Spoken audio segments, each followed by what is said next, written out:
Eu queria, antes de tudo, dar alguns recadinhos antes da gente começar a acordar e descobrir que a porra da ditadura começou já.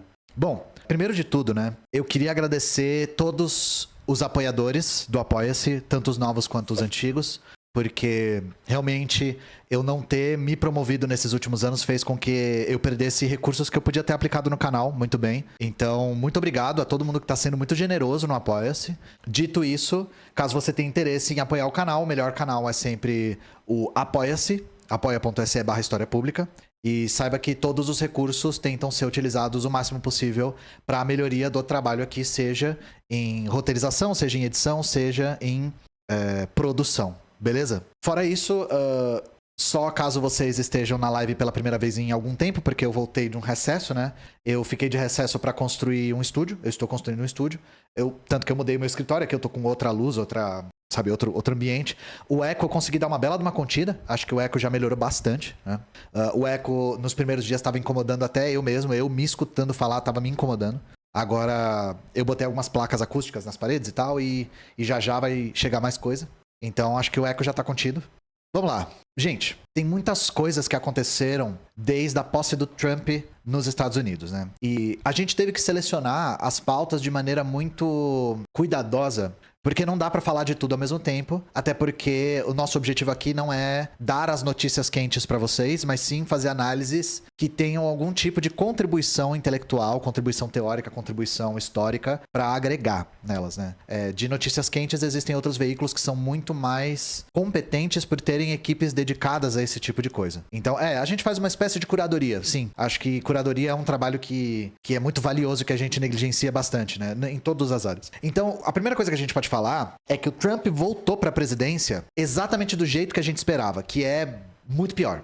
A gente já esperava, eu tinha falado isso no passado, que geralmente quando tem o repeteco dos fascistas costuma ser pior. E é lógico que todo mundo aqui no canal sabe que na bandeira dos Estados Unidos deveria estar estampada a palavra hipocrisia, né? Não só eles fazem atrocidades, como eles negam as atrocidades constantemente. E acho que um dos exemplos mais patentes de hipocrisia dos Estados Unidos é a tal da coisa da liberdade de expressão. A ideia de liberdade, de terra da liberdade, da primeira emenda, da segunda emenda, da terceira amêndoa, da quinta amêndoa, da liberdade, etc. Land of the Free. E isso tudo, esse papo todo, não passa disso. Hipocrisia. Eu não sei se vocês acompanharam a jornada dos estadunidenses dentro do Xiaohongshu, que é o TikTok, é mais um Instagram chinês. Quando o TikTok foi banido nos Estados Unidos, muitos estadunidenses foram pro Xiaohongshu e tiveram contato com chineses pela primeira vez. E os chineses falaram algumas verdades para os estadunidenses, né? Que foram coisas que eles precisavam muito ouvir. E um que viralizou muito foi um chinês falando assim: vocês estadunidenses, vocês americanos, acreditam que porque vocês têm a liberdade de ter uma opinião, vocês também têm a liberdade de ter uma escolha. Vocês foram ensinados de que liberdade é sinônimo de poder ter uma opinião. Mas vocês nunca se questionam que vocês não podem ter escolha.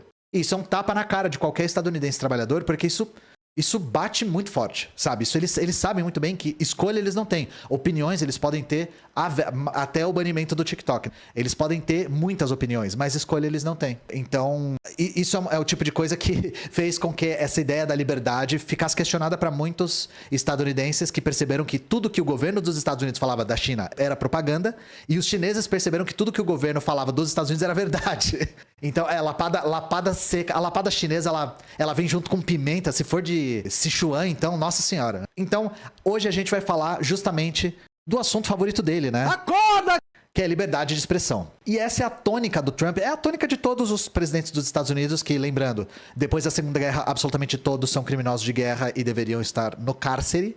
Mas não é só a tônica do Trump, é também a tônica do Benito Mussolini, também conhecido como Elon Musk, né? Como diria o Paulão do PT de Alagoas, né? A gente tá falando aqui do Elon Musk. A gente tá discutindo aqui o Elon Musk. Então, hoje a gente vai falar do tema favorito dos monarcas aí do chat, só que sem ser demitido da própria empresa, sem viajar para os Estados Unidos e descobrir que lá é tudo muito caro, e ser tratado como Mohammed e Juan ao mesmo tempo, depois virar fundamentalista evangélico, começar a pregar e ter surtos recorrentes porque tá ganhando $5 mil e vivendo nos Estados Unidos longe de todo mundo. Vai ser a liberdade de expressão, mas sem esses aspectos. Então, para começar, vamos retomar o que foi falado naquela posse do Trump lá, que teve a, digamos assim, saudação romana, né, gente? Que teve a saudação romana. Adolf Twitter foi bom. Cara, é impressionante. Eu acho que todos os apelidos já foram inventados, mas sempre a galera consegue ser mais criativa no dia seguinte, né? As primeiras medidas de Trump e os planos prioritários anunciados na posse. Teve muita merda falada na posse e a gente teve que eleger algumas merda pra poder falar aqui pra vocês. Deixa eu pegar aqui. É esse trecho aqui. Fim das políticas afirmativas e garantias liberdades de expressão. Vamos lá, vamos ler isso aqui. Trump também cumpriu algumas das suas promessas de campanha mais importantes na pauta de costumes.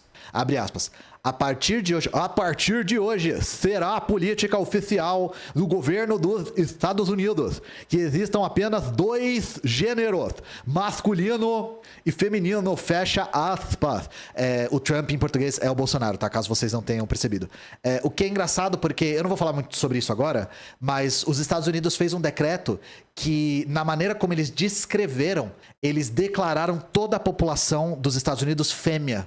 Porque eles falaram alguma coisa sobre o estágio embrionário lá, e todos os embriões humanos começam a se desenvolver como fêmeas.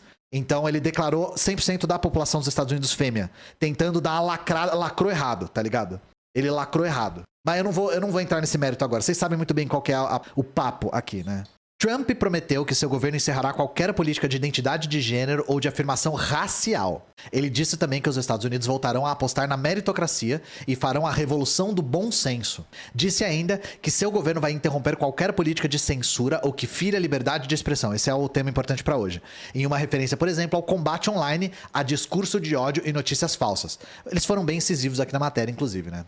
Trump tem recebido enorme apoio dos empresários de redes sociais contrários a regulações. Ele afirmou também que militares expulsos das Forças Armadas por se recusarem a tomar vacina contra a Covid serão reintegrados, recebendo todos os pagamentos retroativos ao período em que saíram.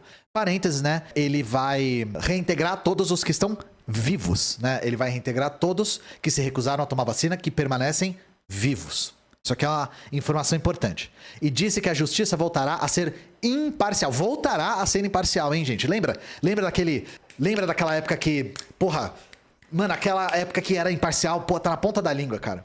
Sugerindo, novamente, que processos contra ele próprio foram politicamente motivados. Eu sei que é muito pra digerir. Vamos repetir algumas coisas, né? O governo vai interromper qualquer política de censura ou que fira a liberdade de expressão. Trump tem recebido enorme apoio dos empresários de redes sociais contrários a regulações. Não só esses interesses estiveram no discurso do Laranjão, como os interesses estavam lá de camarote. Eu não sei se vocês viram essa foto aqui. Ó os interesses aqui, ó. Ó os interesses todos juntos aqui. É o Zuckerberg, é Jeff Bezos, é Elon Musk. A gente tá discutindo aqui o Elon Musk. É a porra toda. Esses são os dos que vocês conhecem, tá? E aí... Pegando essa foto aqui, eu quero falar uma coisa que talvez seja óbvia para os marxistas, tá? Talvez seja óbvia para os marxistas, mas que os liberais têm ignorado e que tem me incomodado um pouco, então vale a pena a gente falar. Gente, não é exatamente o Trump que controla esses caras, tá? Esses caras não estão mamando o Trump porque o Trump controla eles. É rigorosamente o contrário. São esses caras que essencialmente controlam o Trump. Vocês têm alguma dúvida? Eu vou mostrar uma notícia para vocês. Elon Musk doa mais de 420 milhões para o grupo pró-Trump gastar em campanha presidencial. Deixem esse número se assentar na mente de vocês. 420 milhões para campanha presidencial. Então, quando Trump ganha, quem que ganhou? Quem que ganhou? Foi o Trump, exatamente? Foi o Elon Musk que ganhou. E não é à toa que tem gente chamando o Trump de vice-presidente dos Estados Unidos. Porque dizem que o presidente é o Elon Musk, tá? E eu quero também deixar uma coisa meio clara aqui. Meio clara não, eu quero deixar muito claro. Isso tá pessoalizando demais na figura do Elon Musk. E o problema de pessoalizar em excesso na figura do Elon Musk, falando que ele é o presidente em exercício e tal, é que isso ignora a questão de classe. Óbvio, para nós marxistas tá claro, o Elon Musk faz isso porque ele é da alta burguesia. Mas tem gente que acha que é porque ele é doido, ele é megalomaníaco. Não pessoalizem tanto na figura dele. Isso tá acontecendo porque ele é da classe dominante. É da classe dominante. Enfim, vamos entender essa pira com a liberdade de expressão. E é uma coisa que que é debatida em termos muito equivocados na nossa opinião. Então, eu acredito que essa live, aproveitando a deixa do governo Trump, que tem essa tônica, consiga esclarecer algumas coisas a respeito da ideia de liberdade de expressão. Primeiro de tudo, vamos falar das razões políticas imediatas disso. Imediatas, os ganhos imediatos. Primeira coisa, essa pauta não é nova. Essa pauta, ela é constante na extrema-direita. Global, não é só estadunidense, não é só brasileira, é global. Eu vou dar um exemplo aqui. Desde o fim da Segunda Guerra Mundial, pelo menos, essa coisa de defesa da liberdade de expressão irrestrita foi uma estratégia muito constante em grupos fascistas que estavam se reinventando. Eu vou pegar uma notícia pra gente ilustrar isso aqui. Jean-Marie Le Pen, provocador rosto da extrema-direita na França. Caso vocês não saibam, o Jean-Marie Le Pen, que era o principal representante do fascismo na França, morreu. Morreu aos 96 anos. E se o nome é familiar para vocês, ele é pai da Marine Le Pen. Hoje, o rosto contemporâneo com capacidades eleitorais mais preeminente da extrema-direita francesa. Vamos ler um trechinho aqui, abre aspas. Jean-Marie Le Pen, que, parafraseando, desceu o tobogã pro colo do capeta, parafrase aqui, né? Nessa terça-feira, infelizmente, aos 96 anos, parafraseando de novo, representou durante décadas a extrema-direita na França, tirando o movimento da marginalidade política com provocações, condenações e antissemitismo e críticas à imigração. Esse ex-paraquedista... Gente, quem mais era paraquedista? Quem mais era paraquedista? Eu quero começar a ver o que tá acontecendo com o paraquedista. Eu não sei se o cara pula de paraquedas e aí o sangue sobe pra cabeça e deixa ele meio maluco, tá ligado? Mas, porra, né? O Bozo era paraquedista também, não sei se vocês sabiam. Esse ex-paraquedista do exército francês entrou para a memória coletiva com o tapa-olho que cobria seu olho esquerdo ferido. Isso foi na juventude dele, né? E cultivava uma imagem provocadora e transgressora desde a juventude. Parênteses. Provocadora e transgressora de cu é rola, tá? Era nazismo, tá? Não tem nada de provocador em ser de extrema-direita. Não tem nada de transgressor em ser de extrema-direita. Inclusive, não tem nada mais retrógrado, não tem nada mais manutenção do sistema, até as últimas consequências do que ser de extrema-direita. Toda essa galera punk da década de 70, que virou pró-Trump, não tem nada de transgressores, tá bom? Essa galera que fala que o Trump é o novo punk rock, pau no seu cu. Você que tá falando isso, você não entendeu porra nenhuma. No final dos anos 60, quando a Segunda Guerra Mundial ainda estava muito presente na memória, foi condenado por apologia a crimes de guerra ao publicar, pega a visão, chat, um disco com músicas do Terceiro Reich alemão. O cara publicou top 10 hits do Terceiro Reich alemão. Grande provocador. Praticamente um Abu Janra da extrema-direita francesa. O cara foi condenado, mas essa condenação nunca rendeu a ele exclusão da vida política. E tão pouco da filha dele, né?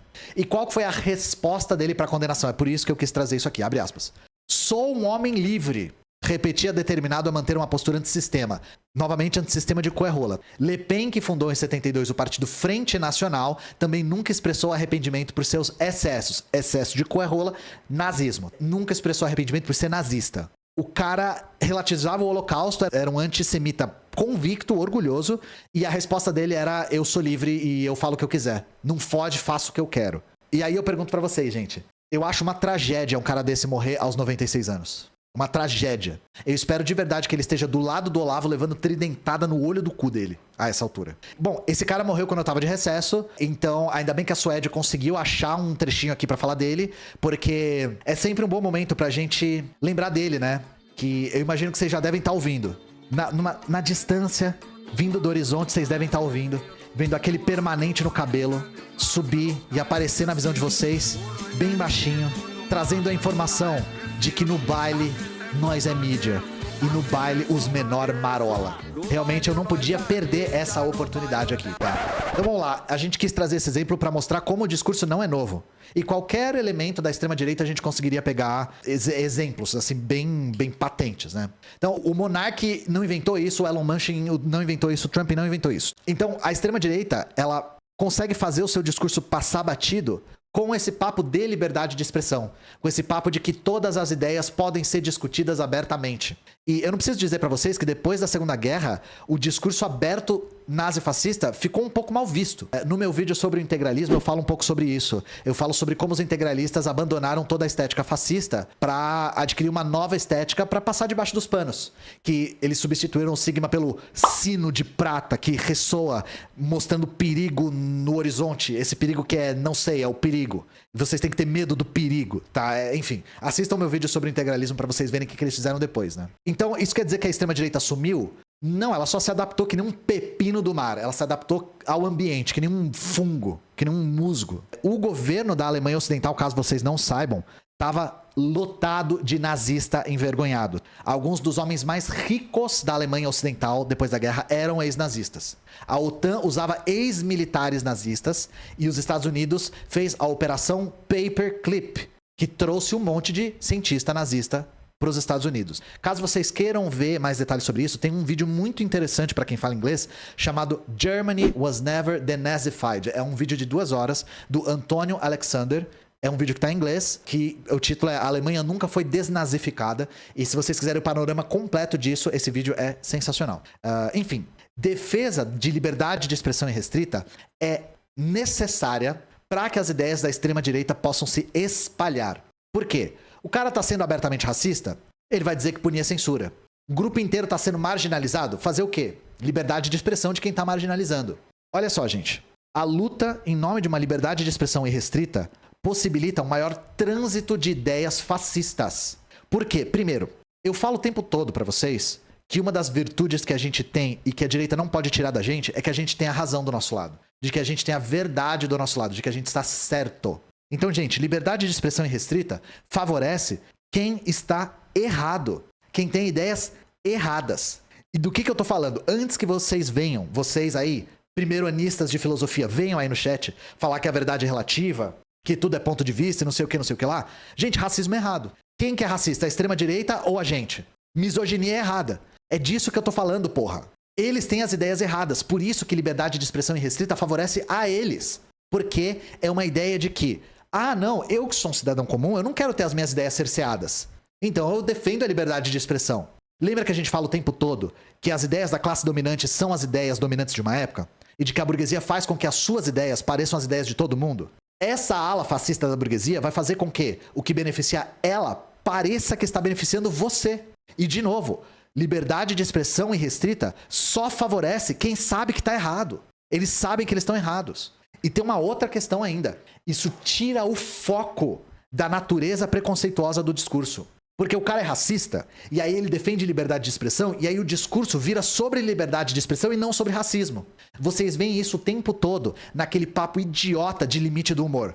Eu quero arrancar os cabelos da cabeça e virar o Vegeta toda vez que tem esse papo de limites do humor. Porque esse papo de limite do humor é sempre isso. É um episódio de racismo, um episódio de misoginia, um episódio de violência, de apologia ao estupro, etc. Que sempre deixa o assunto principal do lado e depois vira liberdade de expressão.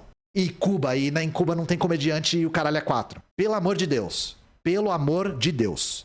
Tem uma outra coisa que tá beneficiando muito o Trump nesse papo de liberdade de expressão.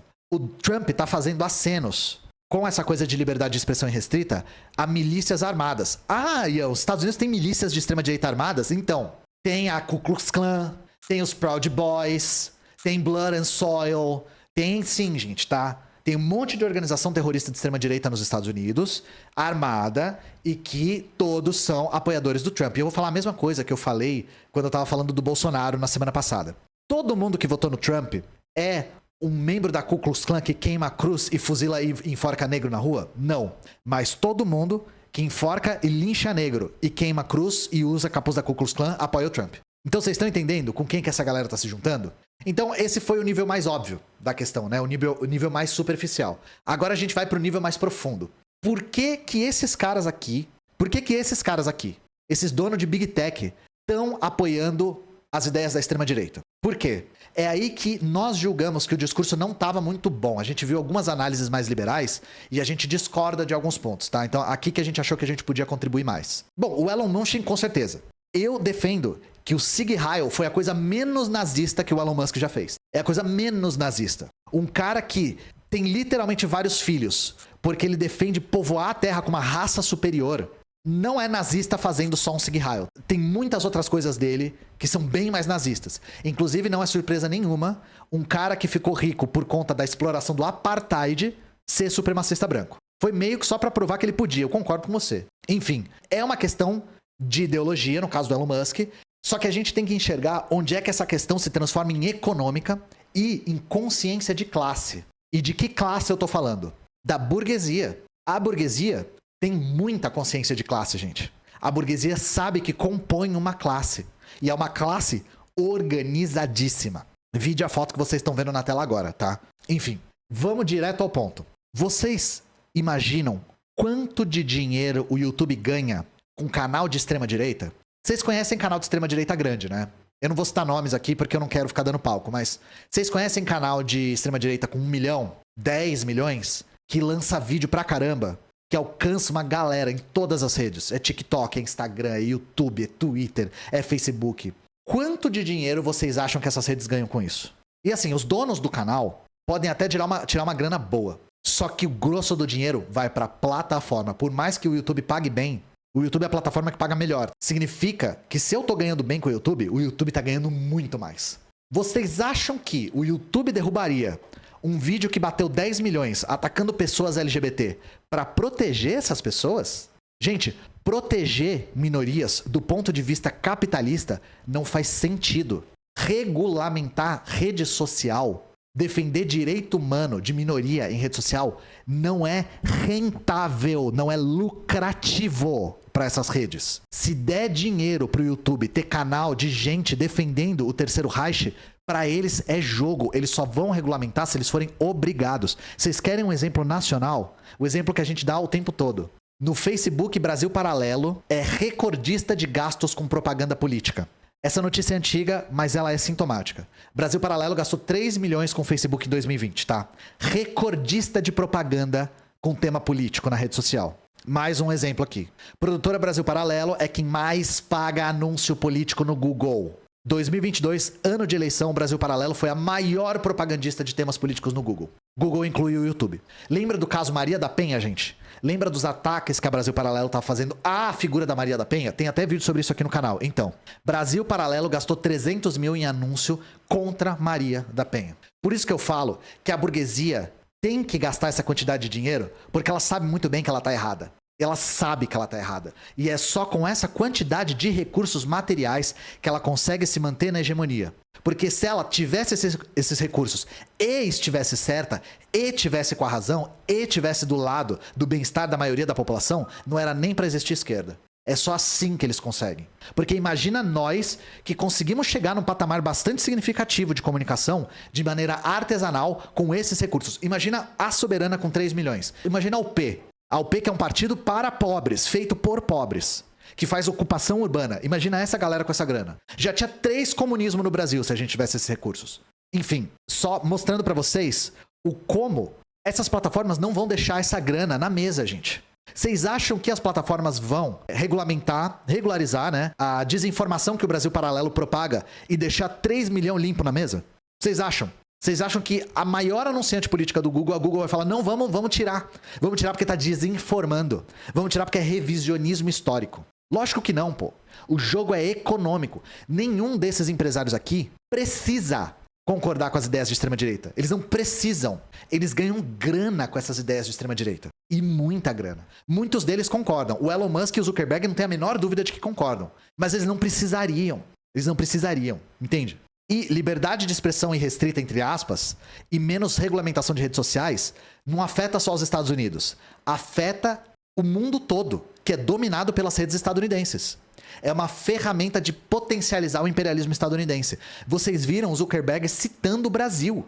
Naquele discurso da correntinha lá, ele citando o Brasil, falando sobre tribunais paralelos, não sei o que lá. E falando que eles vão combater todo tipo de regulamentação que impeça a liberdade de expressão das redes. A briga entre o Elon Musk e o Xandão não tem nada a ver com liberdade de expressão, gente. Tem a ver com poder político. O Elon Musk utiliza o Twitter para potencializar os candidatos e os grupos políticos nos países que ele quer que favoreçam as suas políticas. O Elon Musk não está nem um pouco preocupado com liberdade de expressão irrestrita. Olha só, tem inúmeros exemplos disso aqui. Jornalistas que cobrem Elon Musk têm contas no Twitter suspensas. O cara não tem pudor nenhum de fazer isso. Tem mais exemplos, se vocês acham que é coincidência. Twitter suspende conta pessoal de Jack Sweeney, jovem que rastreava jatinho de Musk. E esse exemplo é o que a gente já deu quando a gente falou da queda do Twitter aqui no Brasil. Musk aceitou bloquear contas do X na Turquia e na Índia, porque no Brasil foi diferente. Tem um trecho aqui da matéria interessante, abre aspas. O professor de estudos brasileiros na Universidade de Oklahoma, Fábio de Sá e Silva, teve uma avaliação semelhante à de Nemer, abre aspas. O que ele faz é um uso oportunista e à la carte, eu gostei do termo, do argumento de liberdade de expressão, quando esse argumento casa bem com os interesses econômicos e políticos dele em cada país, disse o professor à BBC News Brasil. Silva afirma que o comportamento de Musk em torno da liberdade de expressão muda de acordo com seus interesses empresariais, abre aspas. Ele não é sincero e honesto quando diz ser um defensor da liberdade absoluta de expressão, já que convive bem com restrições desses regimes autoritários, como Índia e Turquia, China e Arábia Saudita. São fontes de recursos importantes para os projetos dele, tanto na condição de mercados relevantes, como também na condição de fontes de investimento, afirmou Silva. Ou seja, quando são países que importa a postura, aí ele nem questiona. Ele nem questiona. Então, quando ele precisa ter boas relações com o país, ele não questiona. Agora, nos países que ele faz oposição, aí ele usa as redes sociais, usa o poder político e econômico dele para desestabilizar. Foi isso que ele fez com o Twitter, por isso que o Twitter caiu no Brasil. E eu vou só mostrar uma coisinha aqui que, por justa posição, pode talvez estar despertando o interesse do Elon Musk no Brasil. Brasil tem potencial para ampliar a produção de lítio de 2% para 25%. Bom, talvez o Benito Mussolítio tenha algum interesse no Brasil. Talvez. Vocês sabem muito bem que o controle sobre reservas de lítio está na ordem do dia das empresas do Musk. E isso sem falar dos interesses da Starlink na Amazônia, que é uma coisa que a gente já falou bastante também no passado, e essa que tem muito mais evidências do envolvimento direto dele. Starlink de Elon Musk domina a internet por satélite na Amazônia, com antenas em 90% das cidades, o que fez com que o crime organizado conseguisse, ter um acesso à internet de altíssima velocidade. Mas esse é um tema que a gente já falou outro dia. E, gente, cringe bom é cringe compartilhado, né? Eu vou compartilhar com vocês um vídeo que vai entrar para os anais do Museu da Direita Histérica, aqui no Brasil, que é o My Wife is Here. We will have a meeting with the president and the ministers because Elon is here to do something concrete to help them. So that's why he will receive a Medal of Honor from the president and the Minister of Defense. It's a huge honor to stay here with you. Thank you very much. You are visionaries. You are maybe I think everybody here is very happy to be here. My wife is here. Okay, thank you very much, ministers, students, president, president, Supreme Court, everybody in Brazil loves you. I love Brazil.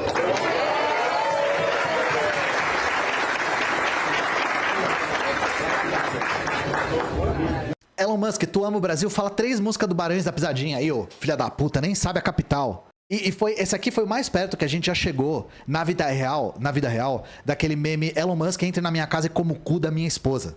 Foi o mais perto que a gente chegou. Cara, minha esposa tá aqui, foda-se, eu caguei pra sua esposa. Enfim, né? Vocês podem falar o que vocês quiserem do governo Lula, mas pelo menos esse tipo de cena não tem. O resultado é o mesmo? Mais ou menos, é meio mesmo. Mas esse tipo de cena pelo menos não tem. Então a questão do Twitter era essa. O Musk queria liberdade total para favorecer as ideias da extrema-direita dentro das redes sociais. É isso. Empresários de Big Tech querem a mesma coisa. O Zuckerberg falou isso abertamente. Ele falou que vai lutar contra qualquer governo que impeça as empresas estadunidenses de operarem livremente. O que é isso senão uma ameaça de golpe, praticamente? E aí é lógico. A burguesia sempre vai fazer parecer que as suas ideias são as ideias de todos. Como que eles vão convencer a população disso? Usando as próprias redes. É uma coisa que se retroalimenta. É uma empresa que lucra e que desinforma ao mesmo tempo. Vale fake news, vale negacionismo, vale de tudo, gente. Lembra que o Trump falou que vai revogar a baixa dos militares que não se vacinaram, os que ficaram vivos? Gente, ciência só é defendida do ponto de vista técnico quando ela não ameaça os lucros da burguesia. É isso, tá? O vínculo material com a prática da ciência é intransponível. É uma coisa que não dá pra... Não existe ciência e sociedade. As duas coisas estão imbuídas. Vocês sabem muito bem que todas as análises do aquecimento global apontam para que a gente tenha que diminuir as atividades extrativistas. Você acha que isso interessa às poderosas do petróleo? Você acha que isso interessa às mineradoras? Você acha que interessa para a Big Tech que precisa de cobalto, que precisa de coltan, que precisa de lítio? É drill, baby drill, como diz o Trump, né? E assim, o Trump saiu do Acordo de Paris e Vamos conversar um pouco, né, sobre o Acordo de Paris? Eu vi algumas pessoas falando assim, não, Ian, vai fazer diferença porque pelo menos a Kamala Harris disse que vai permanecer no Acordo de Paris e tal. Gente, a regra do Acordo de Paris é assinar ele e não cumprir, tá? Sabe quem fez isso? A França. O acordo é de Paris. A França não cumpriu, tá? O Brasil tampouco. Então, sair, ficar nele... são esses acordos, é protocolo de Kyoto, são esses acordos aí que são meio um tapinha nas costas e um guia de boas práticas. Seria muito legal se a gente fizesse isso, sabe? Você acha que o Elon Musk tá preocupado em minerar lítio de forma sustentável? É extrair o mais rápido possível e foda-se o mundo, meu nome não é Raimundo, cara. E aí, a ideia é convencer todo mundo de que preocupação com o meio ambiente é mimimi e atrapalha o desenvolvimento. Ou de que preocupação com o meio ambiente é uma conspiração chinesa para atrapalhar o desenvolvimento. Então, se não tiver lei que obriga essa galera a não fazer isso, eles nunca vão fazer isso por livre e espontânea vontade. E aí é por isso que é muito complicado esse debate sobre liberdade de expressão, porque ele faz um assunto sério virar sobre algo redundante. Ele faz um debate sobre aquecimento global virar sobre liberdade de expressão. Faz um debate sobre vacina e vacinação virar sobre liberdade de expressão. Sobre racismo virar sobre liberdade de expressão. É isso o tempo todo. Por isso que a gente não aguenta mais esse assunto. Se a burguesia do século XXI quer desregulamentação, é isso que o fascismo vai defender. E ponto final. Talvez hoje em dia a organização dos trabalhadores seja mais importante do que era em 17, quando aconteceu a Revolução Russa. E falando em organização, eu quero fazer um comentário aqui. Eu quero ler um comentário que apareceu num vídeo meu que me incomodou um pouco. Falando sobre a organização dos trabalhadores. Tô abrindo aqui o vídeo do Zema. Aqui, ó.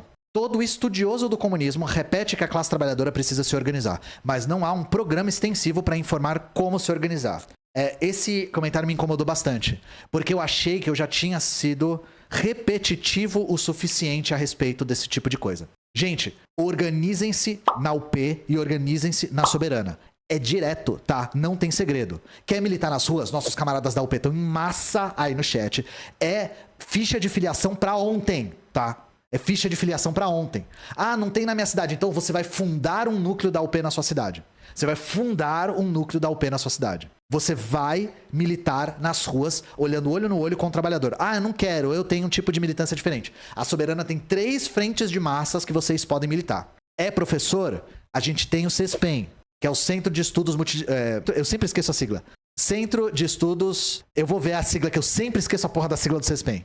Centro Zoé Prestes de Educação Multidisciplinar. É isso.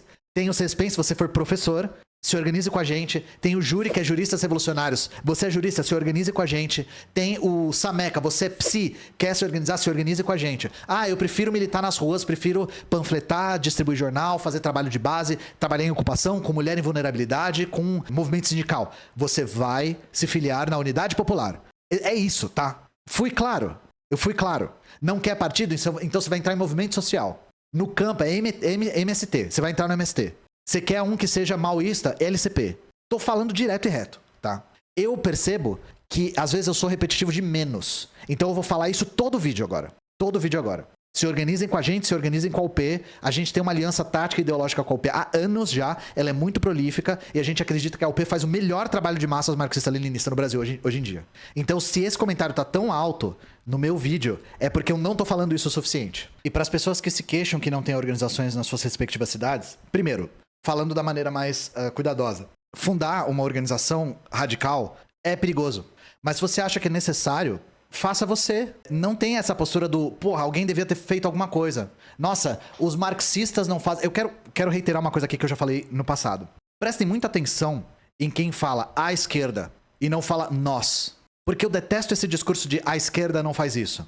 Bom, a esquerda não faz isso de duas uma. Ou você não é de esquerda falando isso, e aí foda-se você. Ou você é de esquerda, mas não tá se incluindo na luta. Então, todas as pessoas que se prezem, que querem mudar alguma coisa, que querem se organizar, tem que falar, nós não estamos fazendo isso. Nós estamos falhando nesse ponto. As pessoas têm que começar a se enxergar como parte das coisas. Por favor, gente. Não tenham essa postura de alguém aí tem que fazer alguma coisa. Por que não você? O que te diferencia disso? Você não é trabalhador, por acaso? Nós temos. Ah, mas aí eu quero criticar a esquerda liberal. Então você vai falar, a esquerda liberal não faz isso. A esquerda social-democrata não faz isso. O Partido dos Trabalhadores não faz isso. Camaradas da UP, ajudem quem quer se filiar aí no chat. Vamos engrossar as fileiras do partido. E quem quiser se organizar com a gente, eu já falei, CESPEM, Júri e Sameca são as nossas frentes que a gente organiza.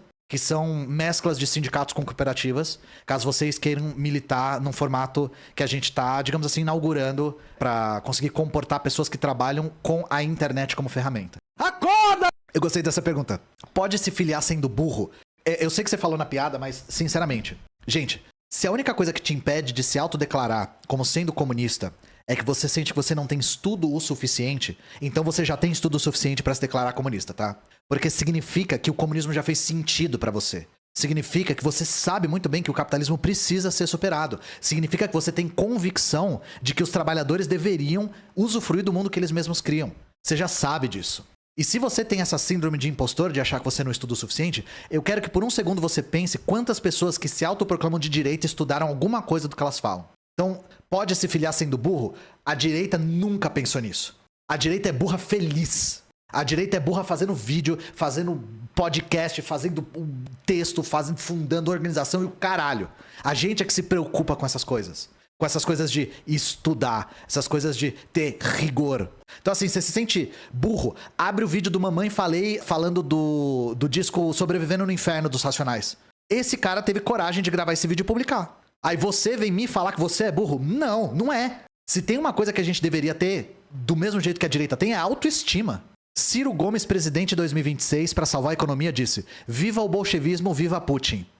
Gente, se a jamba tiver com fungo, eu recomendo não fumar. Eu sei que, porra, às vezes deixou guardado num lugar úmido, mas não fuma se tiver mofado. Não vai fazer bem. Você vai se arrepender depois.